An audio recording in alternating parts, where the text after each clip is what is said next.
the Eastern Bloc worlds. It's like it's a different mindset when going out and, painting because, it's fucking freezing.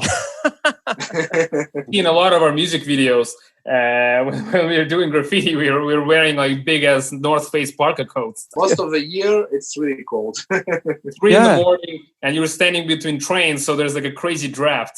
Killa Kela Podcast. KillaKelaOfficial.com. THTC, the UK's leading ethical streetwear label. Organically grown and ethically built garments from hemp, organic cotton, and other sustainable materials. 2019 is their 20th anniversary year. Join me with THTC as a Killa Kela podcast sponsor celebrating music, social activism, hemp, and street culture. THTC, eco-fashion redefined since 1999. 101.4 FM, 24 hours a day, all genres. FlexFM.co.uk. Instagram UK Frontline. Beatbox created. Killa Kela. And we're here to talk about world music and street culture. Killa Kela Podcast. You're on a free count, all right? Okay. 1, 2, 3. What's good, people? This is Killa Kela. You know how we're doing it. It's Killa Kela Podcast, live and direct. Central London, or central as you need to be. We don't rap around here. It's that street culture time. Big shout out to Graffiti Kings. And when I say this was a perfect match for this podcast, it couldn't have been on the money. I've been checking out these guys for a while, and I do hope that after this you check them out too. Hailing from Moscow Death Brigade inside the house. How you doing, boys? Doing good, man. Thanks a lot for having us. Hey, man. Hey, pleasure. Killa Kela. Hey, everybody. Fucking crazy to have you on. Like when we talk about the merging of like punk with rap, with techno edged beats, and then graff as well. Like for me, my head exploded, man. And I remember when I first saw you, I was like, yo, these guys have got to come on the show. Do you know what I mean? Yeah, man. It seems like a perfect match. Again, thanks a lot. Big pleasure to be here. Yeah, man. Really Listen, what's Moscow saying at the moment? What's Russia like at the moment? Because I haven't been there for ages, man. Yeah, man. Right now, everything's on quarantine in Moscow. The coronavirus going crazy. People are getting sick, unfortunately. And also right now, we have like crazy rains. Everything's being flooded the last all day today, all night yesterday. So it's like a combination of like biblical rain and the pandemic. So. Oh my God, that's hell. That's hell. Hell. You'd think that it's like quarantine, you should stay home, so it's easy to like get in touch. But as you could see, we had like a lot of like logistical stuff. You have to do this and that, and we're also trying to, work on music and promote it at the same time. So you end up having less time while stuck in the quarantine because you also can't really go anywhere. Have to get like a digital pass. So it's You got to get a digital pass. Yeah, if you want to leave your home, and especially if you want to drive somewhere, you have to like apply online for a digital pass with all your like info explaining where you're going. And if you don't have it, and you don't welcome to the Matrix. What's up? Wow. Welcome to the Matrix. I mean, yeah, yeah, exactly. The future is now. Yeah, man. And like, if you're, I think if you don't like register your car license plates when you go out and some camera takes a photo of it, you get a fine. I'm not sure how it works. I didn't get a fine, but I think some people got fined quite a lot. Yeah, so. A lot of people are getting crazy fines. Dude, this is like a whole nother level of like security. We don't have that in the UK, and certainly it's not happening in America. Why do you think the Russian government have gone that far to prevent people going out? They're afraid of the pandemic. They're saying that everything's under control and not that many people sick, but there are people sick. Like we know people who are seriously sick and people who have hard time getting medical care because for unrelated stuff because there's no space in the hospitals. I don't know how it is now, but it was like that. Like in April, it was an issue. I think now they increased the capacities for hospitals and stuff. Wow. Apparently it's getting better, but it's like this thing is like for real. Yeah, for real. And like you say, it's an interesting time for creative people. Like you'd think you'd have more time to do the things, but these changes in our lifestyle, they have like knock-on effects that almost don't give you much time, and your creative, portals are blocked, and you don't always get the best out of the time you have, right? I mean, it depends. Like sometimes you just have a lot of shit just happening at the same time. You know, wrong place, wrong time. Yeah. But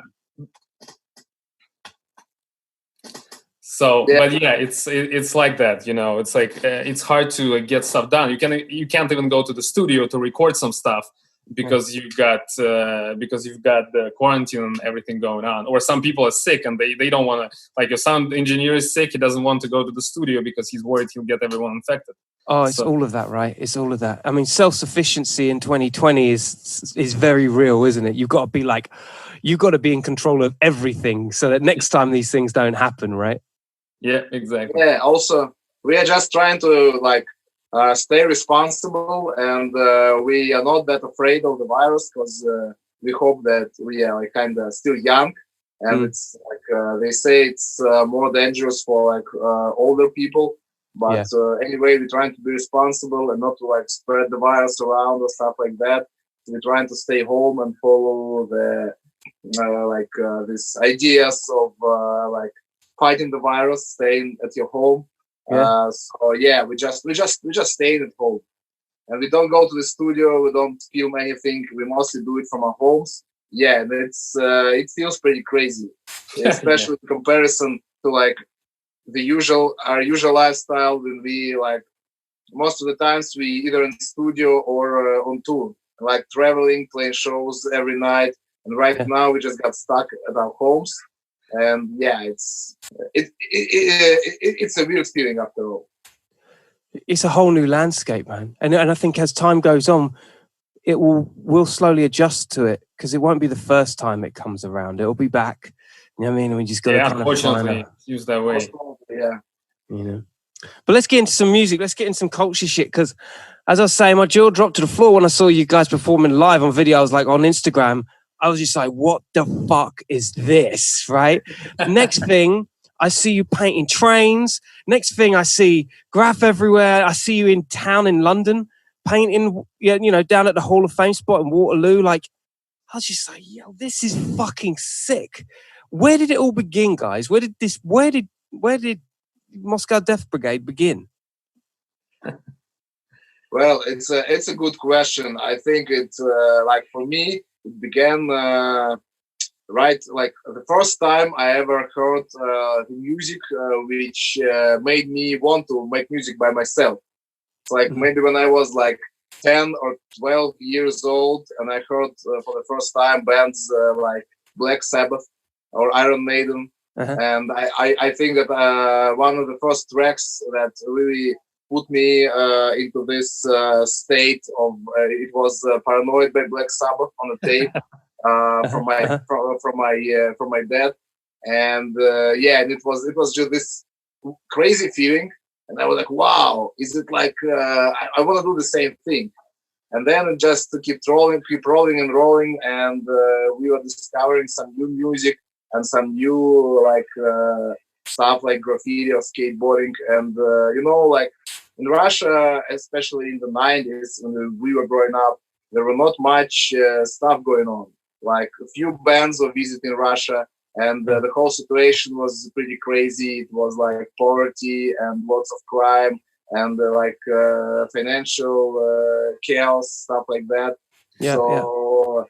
We were trying to absorb any bits of information we get about this worldwide culture, music, graffiti, art, stuff like that. So I think that while we were doing this, we get this idea to try to take everything we love and get it in one act, get it together and chew it and spit it out, the whole product which would represent what we love and what we really want to do, stuff like that. It's we wanted to create a soundtrack for our lifestyle that we wanted to, music that we wanted to hear ourselves while we were doing all the things that we love, like graffiti. So that is the sickest notion. There's a few acts that I think hit that marker. You guys, though, you fill a space in someone's record collection. That's how I feel, and it's it's actually the Moscow, the Russian bit doesn't even come into it. That's the exciting thing for me. It's like well, it does, I guess, in a way, because you get transported into a world. Do you know what I'm saying? Yeah, man, absolutely. That's the shit that I dig. I love that stuff. You know what I mean? Was that an intention? Were you always like? Did you realize that? You know, because when I think of like Russia, you know, I mean, I've been there a bunch of times, and it's bleak. It's a bleak place, but it's rich with crazy culture clash that I think could very well be exported. And for like punk music alone, it's the right climate for you guys to get fucking aggressive. You know what I mean? Yeah, that's what we're trying to do. That's true, and we also wanted to like get on the international level. That was like when I was a kid, I heard I had like a bootleg VHS of Iron Maiden music videos, and there was this song "Wasted Years," where they sing about touring life, and they have like a montage of like chilling in the backstage, like riding in the van or in the bus, and like flying everywhere, and like a kid growing up in the projects in Moscow in like 1994, like you see just concrete blocks around you. There's like nothing going on, and then you see this video, and you realize like, damn, this is what I want to do. I want to make music, and I want to travel the world, and I want people from not just from Russia, from all over the world to listen to me and like hear what I have to say. So that feeling stayed with me. I think it's like all of us had that moment in life, and so when we started. We played in a bunch of bands, like punk bands and like hardcore bands. And when we started Moscow Death Brigade, we wanted to make a band that would be understood by people worldwide and would have like an international appeal while still maintaining that we are from Moscow and we are from Russia. Don't forget the roots and like the way that we had to grow up here, like in the 90s, and all the stuff that happened like in middle of 2000s. When we started the band. So how did you get out of that? How did you get out of those projects? Like, what, I get the band development, but you know, it's few and far between, right? It's not, you don't always get those opportunities being from those places. How did you tackle that mentally in your head? Well, it's do you mean like physically, how do we have a chance to like leave the projects and go out with a band and like travel the world? Yeah, I would say so. Yeah. It's a combination. I think it's a combination of like working with our music and like the stuff that we achieved as musicians, but also as people, we try to get out, and we grew up in Russia at the time. But, like in early 2000s, we had a chance to travel the world. We had like different programs for Russian like youth when we were like 18, 19, like work and travel. I don't remember the names, where you could go to like United States or United Kingdom or in Europe, and you work like for 3 months, like different kind of like blue collar jobs and like a lot of like immigrant jobs, but you also get to like travel and see the world. So we try to do that and like go to shows, meet people, like establish connections, but actually like we try to like go and see the music bands that we love, try to get like into the punk rock scene in America, in England. Like I remember seeing, I was 18 and I saw in New York, I was super lucky, and I saw this show. I don't remember, it was 2 days, one after another, or it was like on Thursday, and then the next Thursday it was like one show was Misfits, it was Marky Ramone's band, it was The Addicts and UK Subs, and then Jesus the next Christ, one, that's fire, dude. Yeah. And the next one was Cypress Hill, Psycho Realm, House of Pain reunion, and the first show of La Coca Nostra, like first public show of La Coca Nostra. That's like your DNA right there, buddy. Pretty much, man. And that blew my mind. I knew what I was trying to get into, and I realized just how lucky I was, because I was at that and in that place at that time, and I had that opportunity to like to travel and to make some money so I could like do those things. So that's like, I think that attitude in general allows people to like get out from where they are and gives them a more broad understanding of the world, where you can go, what you can do. And then, and Vlad actually has a lot of really cool stories how he traveled in his day and what kind of bands he saw. Like I'm envious. Like what I said is like nothing in comparison to his. Bring it on, Vlad. Let's hear this. What happened? Tell me about your trajectory. Yeah, but I mean, like when I was like a teenage like kid, and we had this program in Russia that G mentioned. It's like different programs like work and travel or something like that, where you can go like for cheap as a student to kind of like learn the language. But in fact, it's a program which allow people to go to Europe and like work some like do some cleaning jobs or stuff like that. So a lot of people from ex-Soviet Union, from Eastern Bloc, they use it. Like some of them were like much older than a typical student, and they just used it to get out of the country and like try to stay in Europe or just work there and make some money, because money which you could make, for example, working in UK or in Germany, working as I don't know, as a waiter or as a cleaner or dishwasher, it was for Russia or like for ex-Soviet Union, for Ukraine, Russia, Belarus, it was crazy money, absolutely crazy money. So I was saving my money during like a year to go to London, like for this program. But I, what I was going to do is just to see bands.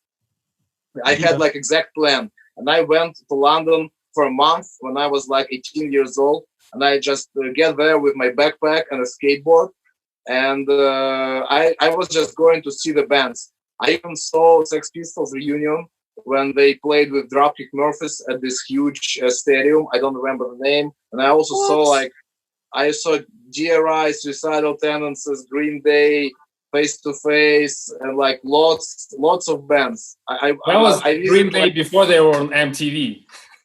Yeah. It was, for me, it was crazy because in Russia we had nothing. Like these bands never toured Russia during those days. So it was like a dream came true, and I was living in some really crazy places. Like I think that I changed like 3 or 4 houses in London suburbs in different places. Living there, it's like 5 people living in or 10 people living in one room, sleeping on the floor, but you just pay some small amount of money, which like a kid like me could afford. You just go there only to sleep, to like eat something, and I mostly ate sliced cheese and beans from Lidl. But I was like skateboarding in London and going to the shows like every day. So it was. Yeah, it sounds like one of them hostel environments that you stayed in or something. Back in the day, they were probably a little bit more grimier, huh? Yeah, man. It was pretty crazy. It was like houses with no heating, sometimes with no water. And it was mostly like inhabited by immigrants from Ukraine, Russia, Belarus, and other countries of ex-Soviet Union. And those people, they mostly came there to work hard, like to make their money, trying to survive. And I was like black sheep among them, because I came there with my skateboard. And I was like going to see punk rock shows, and they had no idea what I was going to do. And they're like, what are you doing? What's the purpose of this? And I say, well, it was hard to explain. Cultural enrichment. Yeah, but I mean, because most of these people, they were trying to survive and to like get money for them, for their families, to send money back to their homes. So it was interesting, and also it was a huge experience. And since that moment, we were trying to like travel the world like this. Like we have some small money, we have some opportunity, and we just leave our homes and go somewhere just to get like more experience, get like more knowledge, to see the world. And I think it's really important, because we had this like thirst for new stuff, for like music, art, new places, new people. And I think if you have something like this, you just need to fulfill this like hole in the soul. Just go there and like try to survive, eat like some bread and water, but just be in the center of life. And I think that's important, and it also contributed a lot to the development of our band, of our lifestyle, and stuff like that. Bro, I couldn't agree more. Like, it's so important as artists, for us as artists, like, we live close to the edge. Do you know what I mean? Yeah. But you have to experience that edge, not only to appreciate where you're going, but that shit it can often happen again. So as long as you can work within those stresses and those confines, you're impenetrable. Like, they can't touch you. You know? Yeah, absolutely. It's a good place to be. Tell me, so where did the graffiti come into it? Like, where did graff suddenly? Because again, that for me ticks so many boxes as an attitude, and I do feel like punk music holds the same values as rap music does, and what graffiti stands for. Do you know what I mean? Yeah. Yeah, of course. Where did it begin there? Well, it's hard to say when exactly began, but I need to mention one I think important thing. Also, like from our history, when we were growing up in Moscow in the 90s, there was this like big street war in Russia between metal kids and hip hop kids. So we were metal kids. We started as people like as kids listening to heavy metal. And so everybody who listened like to hip hop was our natural enemy at that moment. Of course, it is really stupid. But back in the day, it was like harsh reality for like every kid growing up in Russia. If you were like long-haired metalhead, you had a lot of troubles with rap kids and vice versa. So yeah, if you could get attacked for like a Metallica T-shirt, or you could get attacked for Onyx T-shirt. And vice versa. Yeah, there were like huge fights. There were like huge fights between kids, like metal kids and hip hop kids. We're talking like mid-90s. Yeah, totally. Yeah. They were like attacking like each other on the street, or like attacking shows, or like ambushing like people going to the show. It was like really, really crazy. It wasn't like only like bare hands. You could be stabbed. You could be like beaten with a lead pipe or a chain, like bicycle chain, stuff like that. So it was pretty crazy. Jesus, and that's mad. Yeah, like but it's fucking stupid. And I think I had like a couple of scars from those moments. Yeah, because there was like a lot of fights. But like later, I even remember that some of my friends, like metal friends, they read at some magazine that Slayer did like this hip hop collaboration for Judgment Night, and they were like, "Oh shit, we have to stop listening to Slayer. It's fuck. they betrayed the metal culture." That's how stupid it was. But it was like normal, for everybody it was normal. So at some point, I started like listening to punk rock, and like. I think that thanks to like punk rock and hardcore, and I think that thanks to this music, we somehow naturally discovered hip hop music. I think bands like Beastie Boys, Biohazard, Rage Against the Machine, they just like opened this door for us. Yeah. And also Anthrax as well, when they did that Public Enemy tune. I was never a big like Aerosmith, Run DMC fan, but when that thrash hit with Public Enemy, that changed my life, bro. Yeah. Made it all right, mate. You know what I mean? Like you could like both things. Yeah. I think it was like an important moment for a lot of people in like hip hop and metal when they realized that it was. But in the mid-90s, we didn't we were still just in the metal camp. Right. Yeah. So later we somehow like discovered like skateboarding, started to skate, and I think thanks to like some skateboarding magazines, which were also really hard to find in Russia during those days. So like if you know a guy who like knows a guy who have a copy of like Thrasher or Big Brother or any other skate mag, and you just ask him to like borrow it for you like for a couple of days. and you like read it all. And also most people, they didn't know like English well, so they were just like looking at the photos and stuff like that. And I think that thanks to Skate Mags, I discovered graffiti and get interested in it. That's so fucking sick. And listen, and also we take that shit for granted over here, but the obstacles that you guys had to overcome in the late 90s, that just must have been crazy from a cultural perspective. Yeah, but I think it makes like people like us who lived in the same situation like to appreciate it more, maybe, because you had to walk like along hard road, to just lay your hands on some piece of like art, like some like music album or magazine or stuff like that. So the internet also was really weak, at least in Russia at this moment. So I remember that it took a night to download like an MP3 song. So also we were trying to find something on the internet, and we started to try to write graffiti on our own. And again, you just get the information from your friends or people you know, or they just told you something or show you some photos and stuff like that.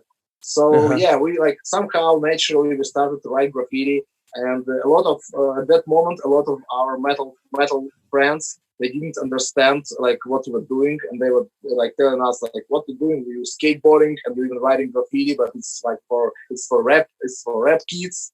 So what you're doing, you're like betraying metal. And we're trying to tell them that, guys, like actually in the real world, like a lot of people love both, and they love a lot of elements of different cultures. And there are bands who play like mixing together metal and hip hop.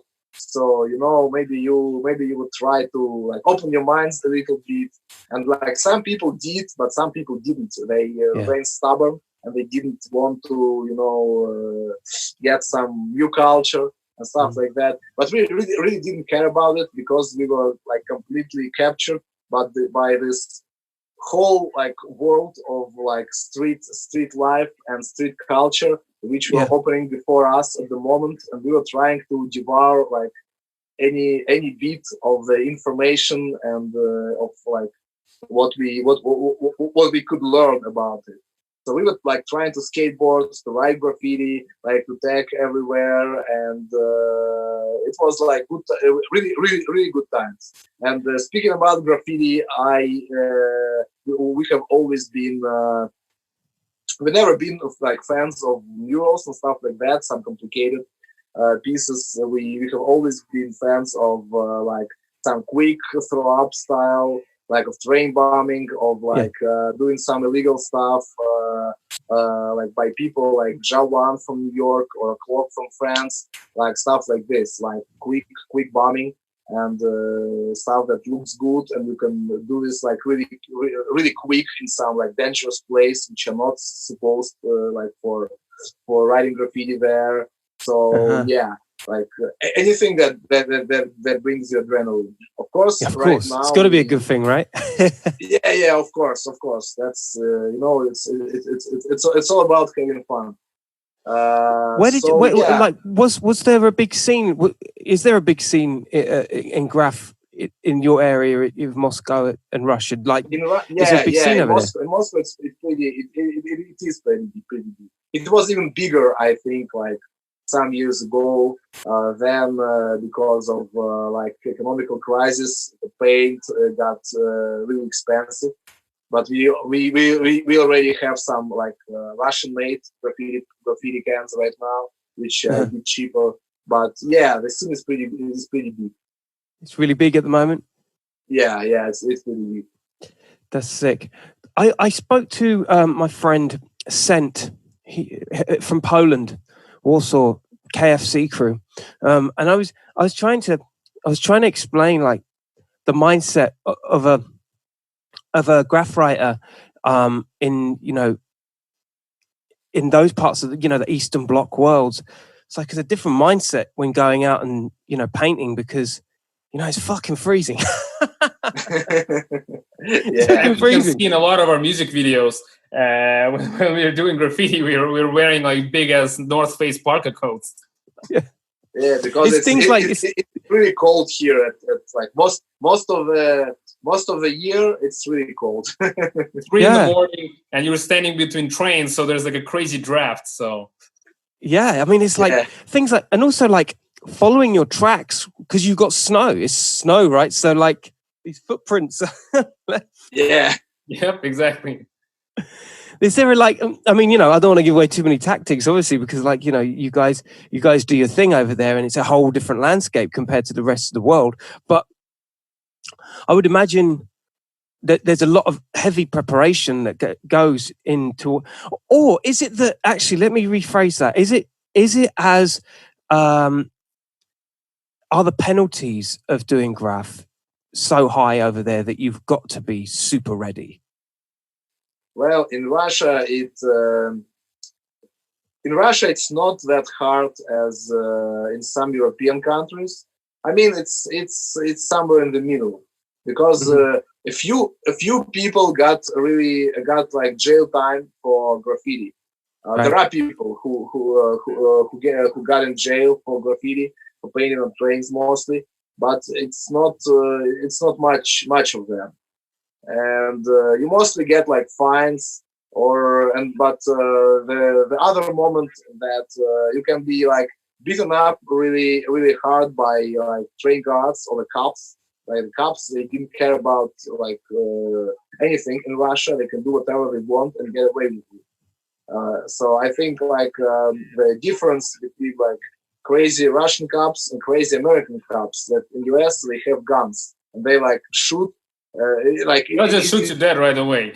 Yeah, they can shoot you on the spot and get away with it. What the fuck? No, in America, No, not in Russia. It's not in Russia. It's in US. But in Right. Russia, I was about to like, Russia they can't shoot you, but they can beat you, or like take you to the police station, like beat you like really really hard for anything, or like put some drugs in your pocket and pretend that it's yours. So it's a lot of stuff like this. And in Russia, like for drugs, you got crazy jail time. It's just impossible. I mean, like I'm straight edge, and I never did drugs and stuff like that. But I just don't. Anyway, I don't understand this, and I think it's really wrong, because you in Russia, people like for having drugs, you can get like harder penalties than sometimes for murder and stuff like that. You can get years in jail, in prison for weed. So yeah, it's for like a small amount. So yeah, it's crazy. So yeah, like the law in Russia, it's not that dangerous for a graffiti writer, but it's like the people are dangerous, because like train guards, cops, they're crazy, and also like people in general are crazy, because like I know some guys who got just attacked by random people on the street for writing graffiti. Like there was one guy who was stabbed in the neck really hard and almost died, just by some random guy who didn't like the fact that he was like painting on the wall. No way. Stuff like that. Yeah, but I mean, I think crazy people, you can meet them in every country. Yeah. I mean, some people, they want a bravery award. You know what I mean? And it's like, dude, don't get involved. Like, exactly. Yeah. I know. Yeah. Actually, while we're on the subject of graffiti and drugs, right?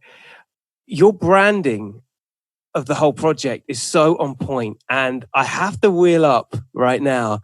That crocodile, that's totally to do with crocodile, right? That's no, nothing to do with. No, it's a different story, man. Dude, absolutely different crocodile. Bro, like crocodile was like a really big deal for the international world. Like when we heard that Russia was like getting, this epidemic of crocodile. Yeah. I mean, I don't think, obviously you guys didn't realize it, but that logo in itself is antagonistic. It's like, it's angry, and it works in marketing. You know what I mean? It's the point to be antagonistic, but we are not referencing the drug. Like that kind of drug, that kind of drug we don't support. No, of course not. Of course not. But you can see how much I've paid attention, right? Right. No. You have. We heard it before. So and like we understand why people like try to like parallel those things. But our crocodile he doesn't do that kind of shit. Well, it's good that we cleared it up. So what's the power of the branding to you? Because I think having the graffiti can and having the music, it feels, and also Moscow Death Brigade, it feels like it's so well thought through. You know what I mean? It feels like a lifestyle thing. Thank Yeah, you. absolutely. So the question is about crocodile or about? Oh no, the question is about the branding, and how much of it. How much of it was a focus for you guys? You know, because of the lifestyle that you wanted to put. The branding is so on point. How did that develop? We tried, like we worked on that, and we wanted basically every time we come up with something, we wanted to be something that we would like to see. Like if we saw a band with such a name, if we saw a band with such such branding, we'd think, oh, that's cool. So we keep working on things. The same goes with music. We keep working on it until it sounds and looks the way that we think that's dope. And that's when we say, all right, this is really cool. So, you know, we try to work hard on different, like on the branding and we work hard on the name, and we try to make it like resonate with our lifestyle. And so, yeah. And with the crocodile, again, we were inspired by some great bands that, you know, that have mascots, like Iron Maiden's Eddie, who comes to sure. And we wanted to create something that's close to that. So, on every one of our shows, we have a crocodile show up on stage with a bolt cutter, and he's interacting with the audience, and he's like doing graffiti in the music videos. For us, it was super important because for us, like a music band needs to have a mascot. Dude, you know what? If you were to write that on paper, people would think, yeah, it's a little bit. But when you relate it to, like you say, Eddie of Iron Maiden, you really, the influence is there. But I just feel like you've really thought through the overall package, and it feels so fluid. It doesn't feel like there's any pressure behind it. You've really killed it. Honestly, you've killed it. Oh, thanks, man. Thank you. We appreciate it. And your live show looks absolutely fucking crazy. Like, and I can only relate it to the New Cross South London show. Like, when I see that, it feels like you've got a massive like following. You know, like I'm trying to think of a comparer. A Black Label Society, for instance. You know, Zakk Wylde's band. Yeah. Mm-hmm. He's got that same attitude, that same aesthetic. You know what I'm saying? That people follow, and that's your audience, man. They're like warriors. Yeah, man. Yeah. We are super blessed with people that like the stuff that we create, and it's such a pleasure to come to a show and you go on stage and you see these people, and it hits exactly what we wanted to achieve with Moscow Death Brigade. You go on stage and you see these people from punk rock scene. You've got like skinheads, and you guys got guys with mohawks, and you got hip hop kids, and you've got like metalheads in Slayer t-shirts, and you just have like people, you know, like dressed in like cool streetwear. And it's you realize that you've kind of like combined people from different subcultures who might not end up at the same show usually. They might end up at the same like big music festival because it invites like 50 bands. But when you see them on one show and they're all moshing together and then like chanting choruses together with you, you realize that, damn, like this worked. Like there's so many people who appreciate what we do and they also want to be there. So we're super lucky that people that listen to our band, go to our shows, they're very cool, and they're very they like what they like, and they let the world know that. Yeah, they are. That's definitely within the genres of like rap music and metal and punk. It's like they're not afraid to tell everybody what they like. You know what I mean? Yeah, absolutely. Like that's absolutely.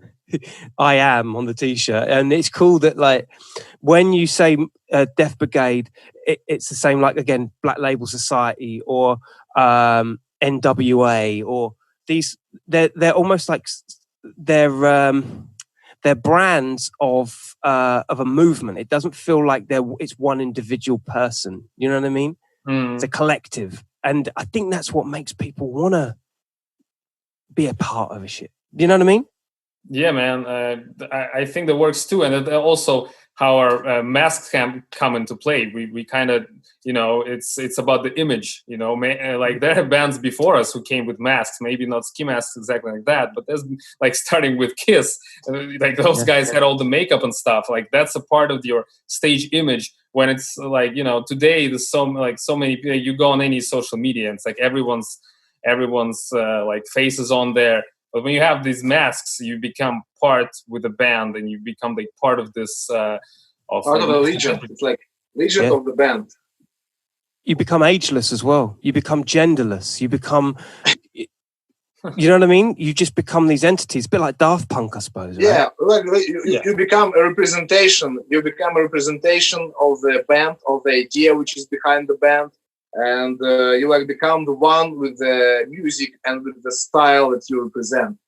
So it's not just this kid and this kid and this kid rapping from the stage. There's like a whole battle unit, like this masked kid and the crocodile and all this like show, like performance stuff which is going on, and people see and hear it as a whole. So for us, it was one of the main goals of the band is just to create this legion. That people see it as like a whole performance, as this act in general, and which consists of different elements. So that's why we also choose these masks. They like represent our roots, like in graffiti, in like some street social activism stuff, when people don't need to show their faces around.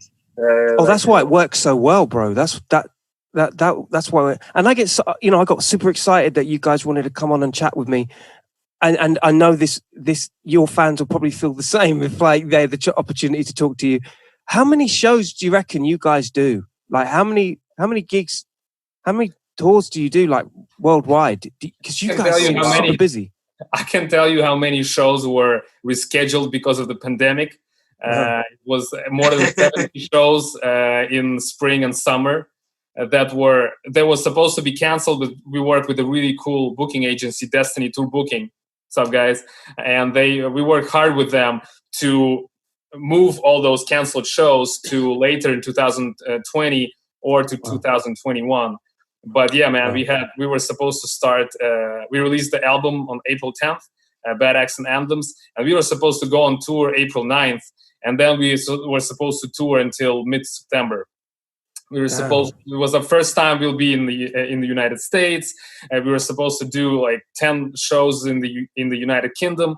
We were going all over Europe. We were supposed to play at some huge festivals, and because of the pandemic, that stuff got postponed.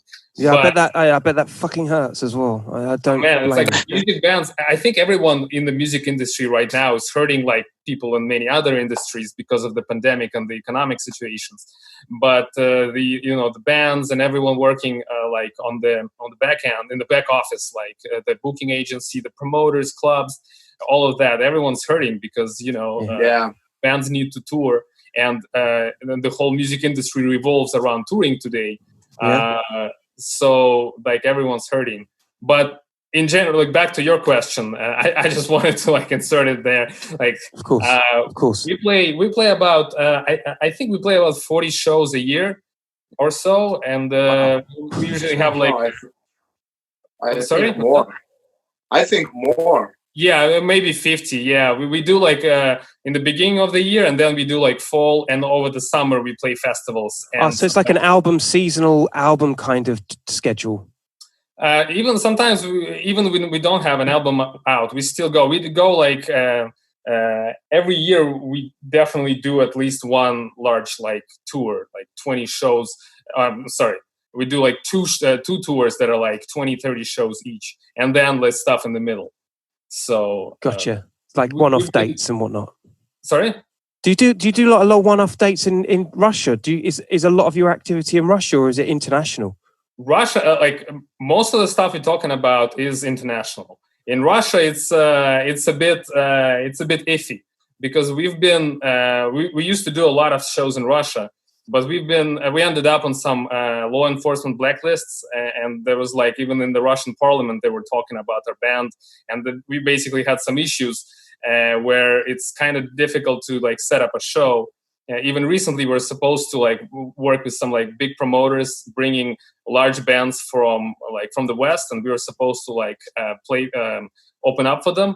And it all got weird when they were like, "Yeah, we have like calls from authorities where they say like you guys shouldn't play or the whole show's not happening." That is insane. That's crazy. Wow. Yeah, man. So that's pretty crazy. Yeah, because our Russian shows were awesome, and we used to actually set up a lot of our shows ourselves.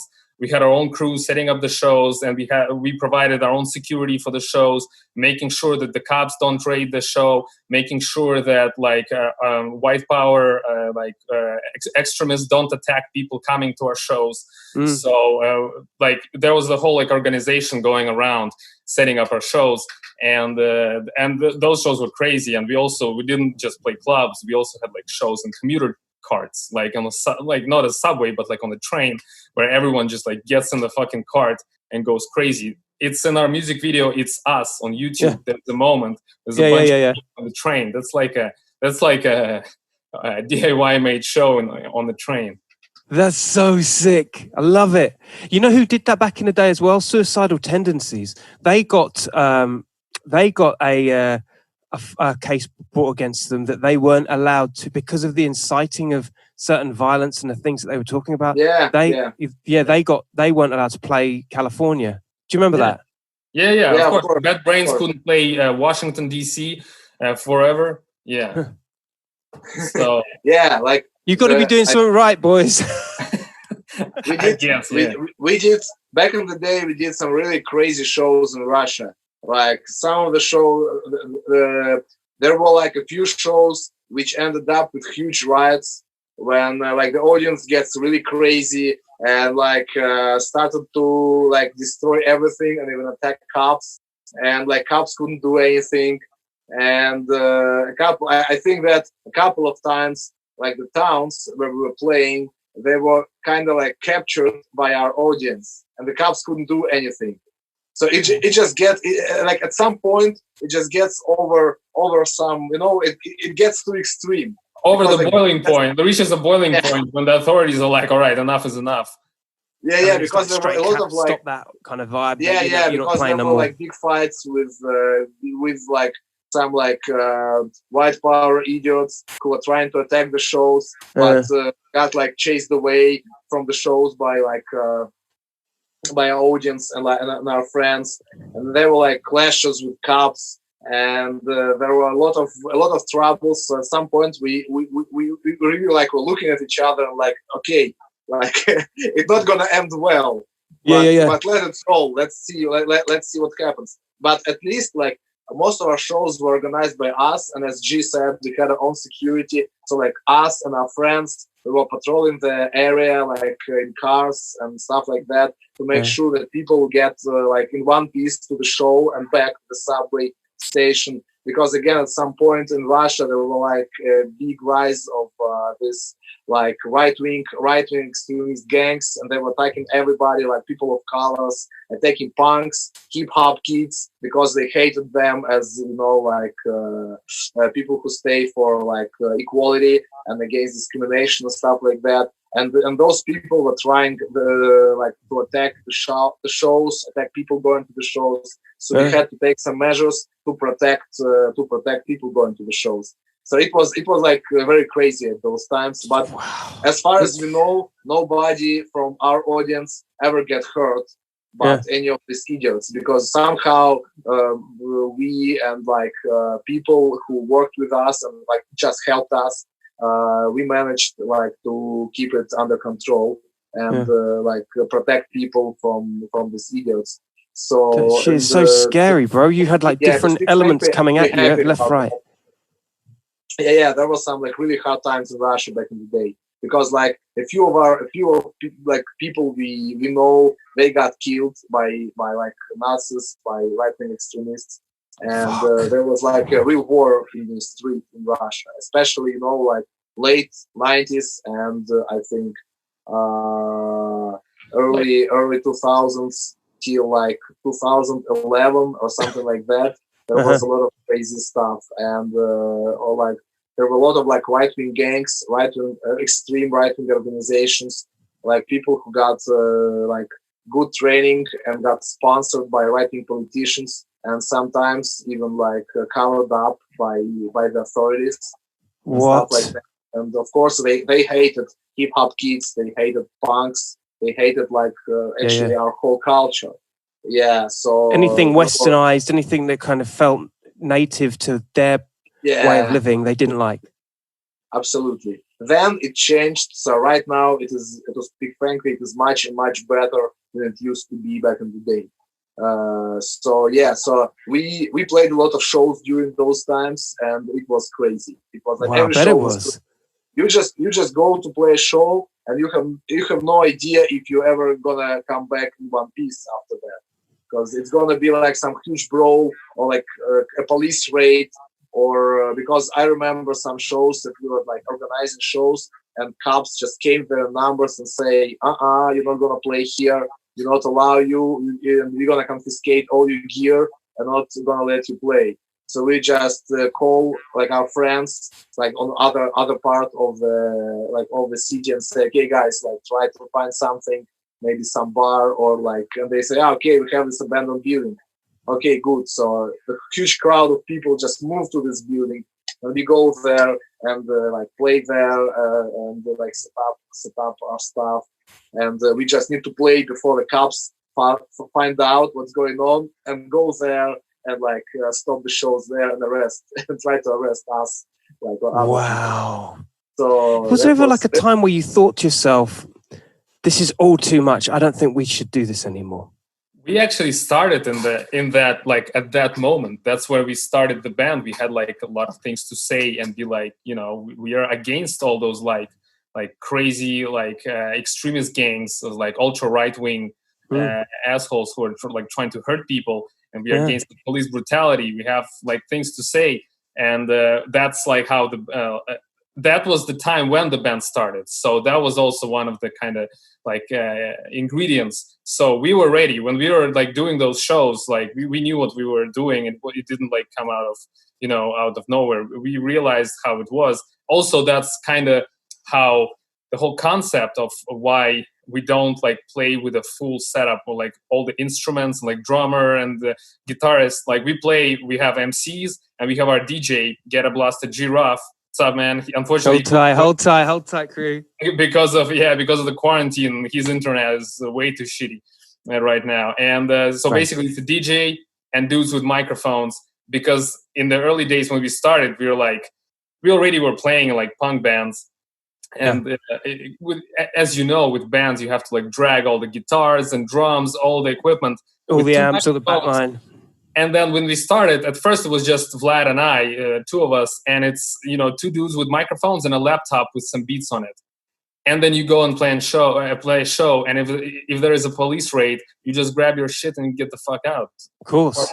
Pardon my language, but it's like it's like an approach to underground rave. That's like illegal rave when you're ready to ready to like fight or like escape from police when you have to. So, and again, going back to like the music stuff, when we were discussing this, we realized that hey, when you putting together beats, we can mix all the genres that we like. We can put punk rock in there, we can put heavy metal in there, you do like electronic stuff, and you can do more classic like hip hop beats, and then you rap over it. And and again, with hip hop, you have verses, like at least 16 bars in each verse. There are some things you can say. So for us, it's like all that formula came together, and we're like, that's what we want to do, and that's how it's gonna be. Dude, I mean, music with a message is the most important ingredient. I don't know. That's what I get a kick out of, and also like the fact that you're opening the door into a world that is very rarely vocalized with English and vocalized in a way that does merge genres because of where you come from. Do you know what I'm saying? Mm-hmm. Yeah, man. so. We try to do that. Like we have songs in Russian, but we also made sure that we had like a concentration on like English songs as well, because that has a broader appeal. But we still spit about stuff that we like, that we live and that we grew up with, and the stuff that we went through. So there is still like Moscow in the Death Brigade. It's fucking even great. though it's in English. It's fucking great. I love it. And I hope, I hope above all, my audience and the scene over here gets a snapshot with this conversation. You know what I'm saying? And because I know your fans will gravitate to it. They're going to love it. And I just know that energy will pass on to people that are of a graffiti scene or of a hip hop scene in the UK. You know what I'm saying? Yeah, man, absolutely. And we love playing UK.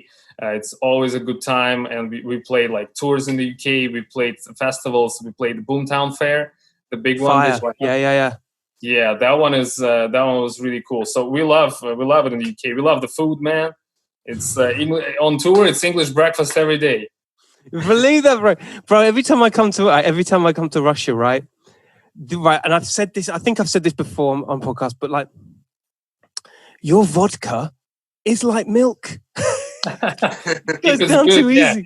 You can get like shitty one. I don't recommend that. But if it's good vodka, that like goes in well, and like all the stuff that you chase it with is good. Unlike Vlad, I'm not straight edge, so I can indulge in some vodka from time to time. So yeah, it's if it's so you guys don't drink or nothing? Sorry, you guys don't drink or nothing? No, that's only Vlad. Vlad doesn't do any stuff. Like I can drink alcohol. Good for you, Vlad. Yeah, a man I admire. So you're just waiting. Essentially, you're just waiting for the barriers to be up, and you're able to tour again, right? Kind of, but we also realize that we sort of have a same thing as like when you're making music, you have this duty to have a positive message and inspire people. So we try to engage people online. We recorded a new song like in our living rooms, and we recorded it in our homes, mixed it, put it out on the internet. It's on Bandcamp. Put Your Mask On, and talks about stuff that you should be on quarantine and take care of stuff. And we actually the entire thing is benefited. All the money will go to an organization in Russia that helps lonely elderly people who going through hard times during the pandemic. Amazing. So and we do stuff like that. We're doing online streams with shows. We were supposed to play in May. We were supposed to play in Las Vegas. We were supposed to play Punk Rock Bowling, which is a really big punk rock festival. And of course it got rescheduled to next year. But they invited us to be part of of their live stream. So we recorded some stuff from home and tried to make it cool. We tried to come up with new things, to up the level of the way that you stream music live, even when you have very little stuff to do it and you're in your living room and with all the constraints. So we try to work on stuff all the time to